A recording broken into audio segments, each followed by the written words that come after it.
Visionary leader of Telangana. Ladies and gentlemen, మన గౌరవనీయ ముఖ్యమంత్రి వర్యులు శ్రీ యనమల రేవంత్ రెడ్డి గారిని గట్టిగా చప్పట్లతో స్వాగతం పలకాల్సిందిగా రిక్వెస్ట్ చేస్తున్నాం to speak a few words, sir, at your comfort.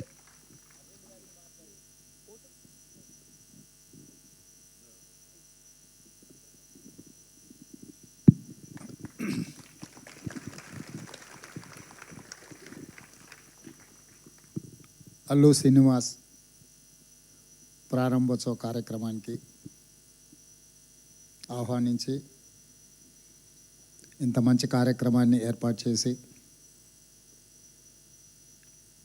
దేశంలోనే హైదరాబాద్ నగరానికి సినిమా ఇండస్ట్రీకి ఒక గొప్ప గుర్తింపు తెచ్చే కార్యక్రమాన్ని ఏర్పాటు చేసి నాతో పాటు డాల్బీ సంస్థకు సంబంధించిన మాథూర్ గారు, యువ మిత్రులు అల్లు అర్జున్ ఈ కార్యక్రమాన్ని ఏర్పాటు చేసి అల్లు రామలింగయ్య గారి వారసత్వాన్ని కొనసాగించే విధంగా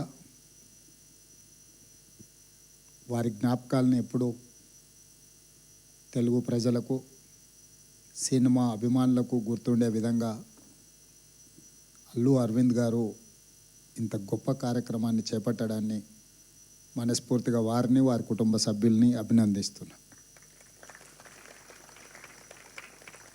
ప్రాథమికంగా నేను సినిమా అభిమాని.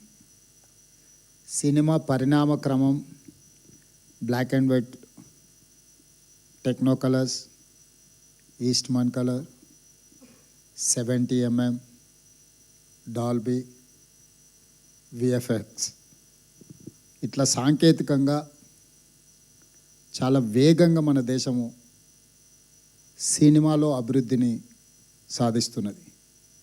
యాదృచ్ఛికంగా ఈరోజు ఉదయమే నెట్ఫ్లిక్స్ జిసిసి సెంటర్ని కూడా ఈరోజు నేను ప్రారంభించడం జరిగింది. అక్కడ కూడా నేను ఈ అంశాలను ప్రస్తావించిన.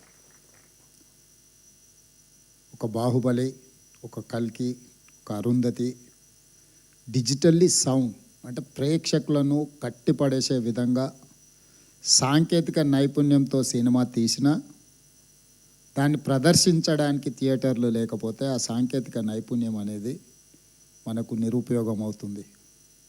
3D మూవీస్ అయినప్పుడు షార్క్ ఇట్లాంటి మూవీస్ వస్తే చాలా వింతగా ఆ కాలంలో చూసేవాళ్ళం. ఇంత పెద్ద థియేటర్ ఈ మధ్యకాలంలో నేను చూడలే. ఒకప్పుడు మా younger days, college days we use to go Devi, ఆ తర్వాత వచ్చిన మహేశ్వరి, పరమేశ్వరి ఇట్లాంటి థియేటర్లు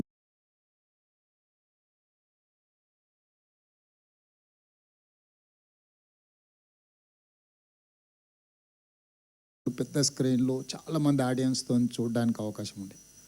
గోయింగ్ ఫార్వర్డ్ చిన్న థియేటర్లో మల్టీప్లెక్స్ రావడము, 60 మంది, 100 మందితో, 200 మందితో సినిమా చూడడము, ఆ ఫీల్ అనేది మిస్ అయిపోయినాం. ఇప్పుడు మళ్ళీ ఈ డాల్బీ థియేటర్ ఐ థింక్ మరి 500 సిట్టింగ్ కెపాసిటీ, 700 సిట్టింగ్ కెపాసిటీ ఉండొచ్చు అనుకుంటున్నాను. ఇది ఇంతమందిలో కూర్చొని సినిమా చూస్తే ఆనందమే వేరు. ఎందుకంటే ఆడియన్స్ యొక్క రియాక్షన్ అనేది వీ కెన్ ఫీల్ డైరెక్ట్లీ. ఇట్లాంటి థియేటర్ టెక్నికలీ సౌండ్ ఇంత ఒక మంచి థియేటర్ని ఇక్కడ వీరు చేయడం, దీని వెనకాల చెన్నై నుంచి ఇండస్ట్రీ ఆంధ్రప్రదేశ్ హైదరాబాద్కి తరలించినప్పుడు ఆనాడు ఎన్టీ రామారావు గారు, నాగేశ్వరరావు గారు, రామనాయుడు గారు, అదేవిధంగా సినిమాలో అడ్వెంచర్స్ చేయాలి అని అంటే ఆ రోజుల్లో పద్మాలయ స్టూడియోస్ నటశేఖర కృష్ణ గారు cinema adventures first colour movie తీయాలన్నా, 70mm మూవీ తీయాలన్నా రకరకాల experiments, adventures with lot of efforts ఆ రోజు కృష్ణ గారు చేసేవాళ్ళు.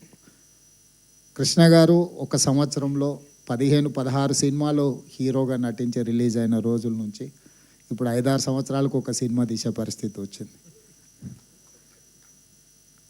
ఎందుకంటే నేను కృష్ణ గారి అభిమానిని కాబట్టి అన్ని వివరాలు నాకు తెలుసు. మేము అన్ని లెక్కలు పెట్టి వాదించేవాళ్ళం. నేను వనపర్తిలో చదువుకునేటప్పుడు సినిమాలు అక్కడ రిలీజ్ అయ్యేటివి కాదు. అయితే హైదరాబాదు లేకపోతే కర్నూలు ఇట్లా కొన్ని ప్రాంతాల్లోనే సినిమాలు రిలీజ్ అయ్యాయి. మొదటి రోజు చూడాలంటే వనపర్తి నుంచి కర్నూలు 100 కిలోమీటర్స్ లారీలో ప్రయాణం చేసి సినిమా చూసి వచ్చేవాడిని నేను. అంటే అప్పుడు బస్సులు ఫ్రీక్వెంట్గా ఉండేది కాదు. సినిమా టైంకి వెళ్ళి మళ్ళీ సినిమా చూసి మళ్ళీ వెనక్కి రావాలి అంటే లారీలు హైవేస్లో ఎక్కువ లారీలు పోతూ ఉంటాయి కాబట్టి లారీ ఎక్కిపోయి మేము ఫ్రెండ్స్ కాలేజీలో ఉన్నప్పుడు సినిమా చూసి మళ్ళీ సెకండ్ షో సినిమా చూసి వెనక్కి వచ్చేవాళ్ళం. సో సినిమా అనేది మధ్యతరగతి వాళ్ళ మీద అత్యంత ప్రభావితం చూపిస్తుంది. మన లైఫ్ని ఇన్స్పైర్ చేస్తుంది. మన లైఫ్లో కొన్ని డెసిషన్ తీసుకోవడానికి కూడా సినిమా ఇండస్ట్రీ, సినిమా కథనాలు, సినిమా ప్రభావితం చేస్తుంది. సినిమా అనేది ఒక కమర్షియల్ ఎలిమెంటే కాదు, సినిమా అనేది ఒక సోషల్ యాంగిల్లో అత్యంత ప్రభావితం చూపించగలిగిన ఇండస్ట్రీ. సినిమాను క్యాజువల్గా మనం తీసుకోవాల్సిన అవసరం లేదు. It is going to influence on our lives. We have to recognise cinema as a industry.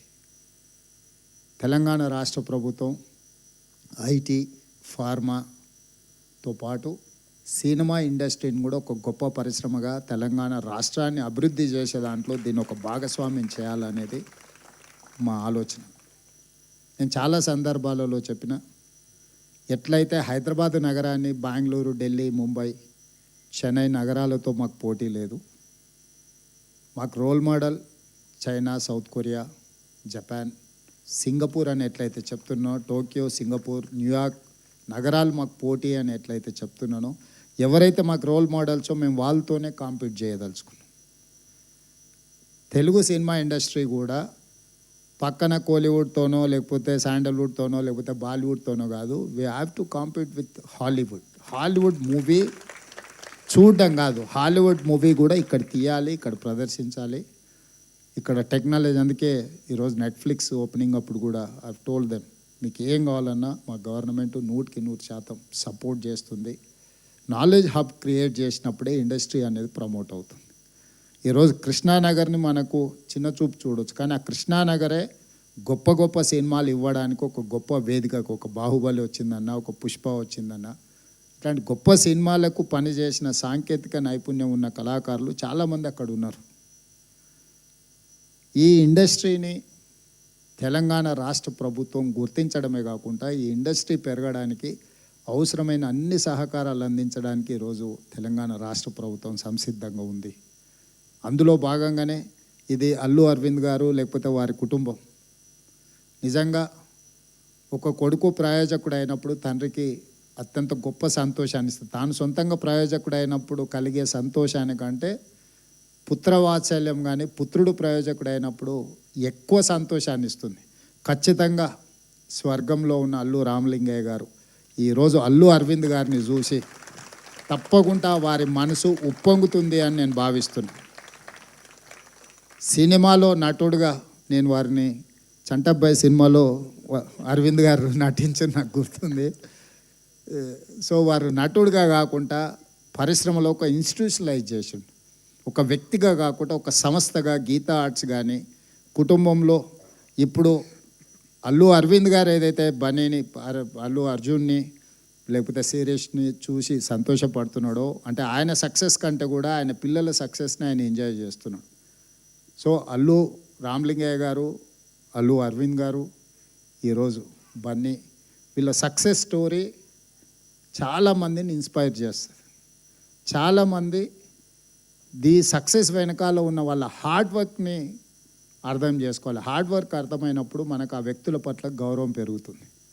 Cinema success అవ్వడం, ఫెయిల్ అవ్వడం, బాగుంది బాగాలేదు, 100 రూపాయలు పెట్టి టికెట్ కొనుక్కొని మనం జడ్జ్ చేయొచ్చు.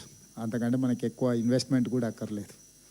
100 రూపీస్ టికెట్ కొనుక్కొని సినిమాకి పోయినప్పుడు బయటకు వచ్చేటప్పుడు మనకు కావాల్సింది మనం మాట్లాడుకోవచ్చు. కానీ ఆ సినిమాని తీయడానికి దాని వెనకాల ఉన్న శ్రమ, కఠోరమైన దీక్ష, అట్లాంటి వాటిని మనం అందరం గుర్తించాలి.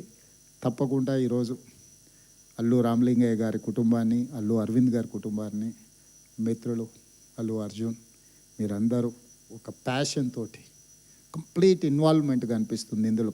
ఇంచ్ టు ఇంచ్ మీరు ఇష్టపడి, మనం మొదటిసారి ఇల్లు కట్టుకున్నప్పుడు, మొదటిసారి అంటే పెళ్ళి అయిన కొత్తలో మొదటిసారి ఇల్లు కట్టుకున్నప్పుడు మనకు ఒక రకమైన కన్విక్షన్, కమిట్మెంట్, ఒక భావోద్వేగం ఉంటుంది.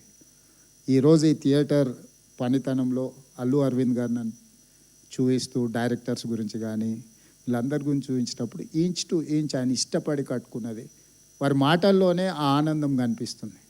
నాకు సమాచారం చెప్పడానికంటే కూడా తను పడ్డ శ్రమ ఈరోజు ఇక్కడ మన అందరం వచ్చి చూడడం ద్వారా మనం అది చూసే దాంట్లో మన కళ్ళల్లో ఒక మెరుపు కనిపిస్తే వారు చాలా సంతోషపడుతున్నారు. ఎందుకంటే నేను నిజంగా కష్టపడ్డది ఈరోజు దీనికి ఒక గుర్తింపు వచ్చింది అని. సో డెఫినెట్గా ఈ డాల్బీ థియేటర్ దేశంలోనే మన రాష్ట్రానికి మన నగరానికి పేరు తెస్తుంది. ప్రభుత్వం వైపు నుంచి సంపూర్ణమైన సహకారాన్ని అందిస్తాం. భవిష్యత్తులో అల్లు అర్జున్ ఇంకా రాణించాలి. పాన్ ఇండియానే కాదు హాలీవుడ్లో కూడా రాణించాలి. అంటే అక్కడికి కూడా రీచ్ అవ్వాలి మన సౌండ్. మనం ఇప్పటి వరకు తెలుగులో సినిమా తీస్తే హిందీ సినిమాతో పోటీ పడమని చెప్పుకునే వాళ్ళు కలెక్షన్స్లో.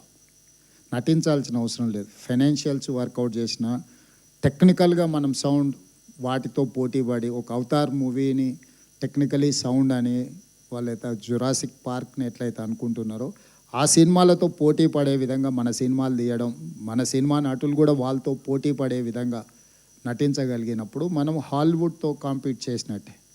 మన లాంగ్వేజ్ బ్యారికేడ్స్ అనేది పోయింది. ఇప్పుడు లాంగ్వేజ్ అనేది పెద్ద ఇష్యూయే కాదు. The talent is issue. ఆ టాలెంట్ ఆ స్థాయిలో మన వాళ్ళు రాణించాలని మరొక్కసారి అల్లు అరవింద్ గారిని మనస్ఫూర్తిగా అభినందిస్తూ మీ అందరి దగ్గర సెలవు తీసుకుంటున్నాను. Thank you sir, thank you so much. మీలో నా సినీ అభిమానం బయటికి తీసుకొచ్చి మీ ఎక్స్పీరియన్స్ మాతో పంచుకున్నందుకు అండ్ అలానే కార్యక్రమానికి వచ్చేసి అల్లు సినిమాస్కి మీ బెస్ట్ విషెస్ తెలియజెప్పినందుకు అండ్ అలానే సినిమా ఇండస్ట్రీకి ఎల్లప్పుడూ మీ సపోర్ట్ ఇస్తున్నందుకు thank you so very much again. And ఇప్పుడు ఓట్ ఆఫ్ థ్యాంక్స్ ఇవ్వడానికి శ్రీ అల్లు అరవింద్ గారిని మాట్లాడవలసిందిగా రిక్వెస్ట్ చేస్తున్నామండి.